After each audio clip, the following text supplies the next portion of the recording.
What's going on, guys? It's your favorite uploader, Bearded Bastard again. No, not really, but you're seeing a lot of my deck profiles lately, so I'm running out of new and interesting things to say at the start of them. Death Gun's here to enlighten it too. No, Death Gun is not Death Gun. Death Gun is Baby Hands, the Thunder Thighs Kaiju. Anyway, I'm bringing you an updated deck profile to my Chaos Max. This deck will always have a soft spot in my heart. I love OTK decks. I love going second decks that just punch you really, really hard in the face, regardless of what board you set up. So I've changed a lot of this. I changed the ratios. I changed some main deck cards. You guys are going to see that this is like the most expensive version of Chaos Max you're ever going to see. It's not a budget-friendly deck, but I tried to make it as competitive as possible for Chaos Max. Alright, so kicking things off. Triple Chaos Max. Big Daddy Boss monster of the deck. Can't be targeted or destroyed by card effects, and does double piercing when attacking any defense position monster. You gotta play him at 3. He's one of your main win cons. One of his little brother, or Blue Eyes Chaos Dragon. He sets up for Chaos Max's OTK when you have both on the field. He switches all your opponent's monsters that can be switched into defense position, makes their attack and defense 0, so Chaos Max can attack into them for that double piercing and instant win button. We are playing one Armifactor Pain. This is like the only main deck going first card that we keep in here. This deck is designed to go second, obviously to punch your opponent in the face. It turns off Synchros Fusion Annexes monsters, and it makes your opponent skip their main phase 1. So they get no battle phase if you go first and you bring this out. Obviously, you got to play 3 of the original Blue Eyes. Mainly just food for Chaos Max.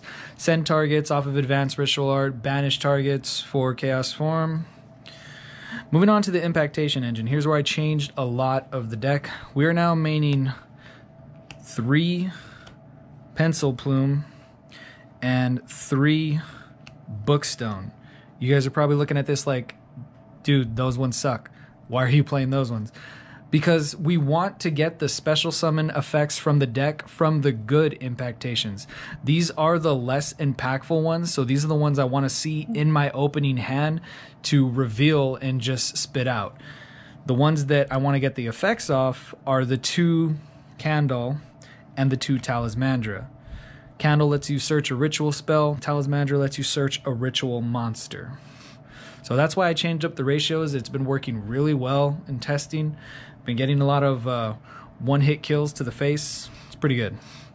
We're still playing the 2 Chalislime. This, you guys don't know what this one does. You reveal this and discard any card, could be itself or any card in your hand, to special summon any one of the other Impactations from deck. This is good. It's a combo starter if it's the only thing in your hand and it gets out one of your Impactations. We are playing 1 Chaos Dragon Levianeer just for some removal. It's searchable with Melody. We're playing Melody of Awakening Dragon. And we play Lights and Darks so we can get either one of its effects off depending on what situation and what we want to banish. Moving on to the ritual spells, we are playing 3 Chaos Form. Banish as a Blue Eyes from grave, tributes one from hand, bring out any of your Chaos ones. Unfortunately, this one's only works for the Chaos. It doesn't work for the Armifactor Pain, but that's why we're running Advanced Ritual Art. This can literally bring out any one of my rituals besides the level 7, because we don't actually summon that one. Sends a normal monster from deck to special summon a monster with the same level, a ritual monster. This is why we run the 3 Blue Eyes, just as send targets for Advanced Ritual Art. I thought about cutting this down by 1 and still keeping the 3 Blue Eyes in there, but I'm worried that I might not see it as much. We are playing the 2 Preparation of Rites. This is where I actually changed it again. I'm not playing Bingo Machine Go in the main. I moved it to the side because I feel like being able to search just Chaos Form or any of the Blue Eyes cards is still not quite impactful if I don't have the necessary stuff to start my play. Like this brings me my Impcantation Chalislime. And that alone is enough for me to get an effect off to start my actual ritual summoning. So I'm trying this out. Bingo Machine Go is still on the side in case I need it. For searching, we play the triple melody. Searches any one of my Chaos ones, including Chaos Dragon Levianeer. Last ritual spell is the Impcantation Inception. It can be used to summon any ritual monster using Impactations that equal or exceed the level. For my cheeky tech, Thunder Thighs has felt the wrath of this card like firsthand. Shien Spy. This card is amazing in this deck, guys. If you don't know what it does, you give your opponent a monster that you control for the turn. So what you do is you're often going to have situations where you're going to have dead Impactations on the field, because after you special summon them and get their effects, they just kind of sit there because you can't special summon from the extra deck when you have them. So you give one of them to your opponent. They all have 0 attack and defense, and then you just attack and do it with Chaos Max for an auto win button.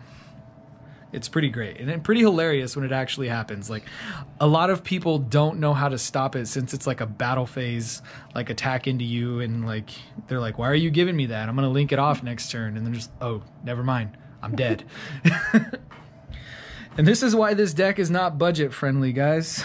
We are playing triple Pot of Extravagance is the main source of our draw power. I finally got these. I'm not playing Trade-In anymore. This is just way better for the deck. We don't use our extra deck at all, mainly. And it's a straight +1. And the last 3 cards, since we are a dedicated going second deck, why not main 3 Lightning Storm? Just because we can. Like, this is a blowout card. Like, they have to negate this if they want to keep any part of their field. You guys know what this card does. That's why it's so expensive. It's a great card. It works well with this deck since we're playing a dedicated going second deck. Game 2, when I know my opponent is going to make me go first, this is the card I automatically side out. And I will show you what I sided out for right now. You probably saw it in the thumbnail, but side deck. Moving on. Triple Zaborg. Another one of Thunder Thighs' favorite cards that has happened to him multiple times. Like, if I don't run a dedicated normal summon, this would be the normal summon that I side into. And if you guys don't know what this does, he tributes himself after you tribute the 2 Impactations you have on field. And you get to send 8 cards from both players' extra decks to the graveyard. And if you tribute a light monster to activate his effect, which is himself, you get to choose what cards your opponent sends to the graveyard. So literally disrupts their whole deck and like kills their extra deck if you get this off going first when you're forced to go first. We do play one more of the Armifactor Pain in the side in case I want to see it more. And this is another spicy tech I'm siding right now. I'm playing 3 Enemy Controller. This has actually been working really well for me because, like I mentioned previously, there'll be quite a few situations where you're just sitting on some dead Impactations that you can't do anything with and like a Chaos Max while you're waiting for your opponent to go if you didn't kill them the previous turn. You just tribute one of those Impactations, take their monster, and like have it for the turn. And if they were going to try and Boral Sword you or something, like, it's pretty great, and it's actually worked out for me pretty well. I am, like I said, siding the 2 Bingo Machine Go. I'll never play it at 3. It's a hard once per turn. I don't want to see it in too many multiples. It searches anything that has Blue Eyes in its name or a Blue Eyes monster. And then for the other cards, we are playing the 3rd Shien Spy. And only 2 creature swap. I like Shien Spy over creature swap because Shien Spy doesn't require any setup from your opponent. Creature swap, my opponent has to control something in order for me to activate it, and if they don't have anything, I can't activate it. So I like Shien Spy better. That's why I'm actually maining that one. And then the last 2 cards in the side deck are the 2 Ultimate Creature of Destruction, and you guys know what this does. It protects any one of your Blue Eyes monsters for the turn. They can't be destroyed. They're unaffected by any card effects except their own. And I know I only have a 14 card side deck if you guys were counting. I can't think of any other one of that I want to put in. Leave a comment down below if you want to suggest something to me to add for the 15th spot, but as of right now, this is my side. I like it. It's working well for me. Let's move on to the extra deck. You don't really care about your extra deck in this particular deck, which is great. Because of extravagance. Because of extravagance, and because you play Impactations. They prevent you from special summoning from the extra deck, period. So, like, cards like I was playing on Yugioh, and my opponent, like, the Buster Dragon whelped me against this deck. And I was just like, okay, I don't care. Like, he thought he, like, stopped me from doing anything. It was hilarious. You brought the big guns and killed him? Yeah, I OTK'd him. It was awesome. So we played the Triple Elder Entity Ents and the Herald of the Arclights. These are just your primary send targets if you ever resolve Zaborg. The Elder Entity Ents pops cards on the field up to the number sent. So if your opponent has 3 cards, he could pop 3 cards. And Herald of the Arclight, when he's sent, you get to search ritual spells or ritual traps up to the number sent. So any combination of ritual spells and traps. And then the other stuff is if just a bunch of random, like, rank 8 package, pretty much. If I ever don't have any Impactations on the field and I have 2 level 8s, like a Blue Eyes or a Chaos Dragon Levianeer, I run the Numeron and the number 97 for the OTK, and then the rest are just, like, all the standard good rank 8 package. Galaxy Eyes Cypher, Galaxy Eyes Full Armor, Galaxy Eyes Cypher Blade, number 98 Hope Harbinger, Lancelot. I know this one isn't really played. It's a rank 8 that doesn't get a lot of love. If you guys don't know what this one does, it can attack directly if it has XYZ material, and anything that tries to activate, it's a mandatory negate. It detaches to negate. Like, you have to be careful with it, though, because if one of your cards activates while it's on the field, it'll negate it, too. It's a mandatory negate regardless of who is activating the effect. And if it inflicts battle damage when it attacks directly, you can pop a monster on the field.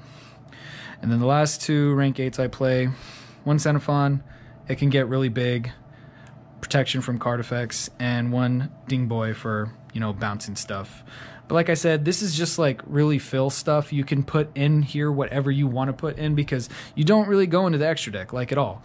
It's just really extravagance food and, like, optional, like. So that is my updated Chaos Max deck profile, guys. Let me know what you think. Remember to leave a like, comment, and subscribe. And this is the Bearded Bastard and Death Gun signing out. Thank you.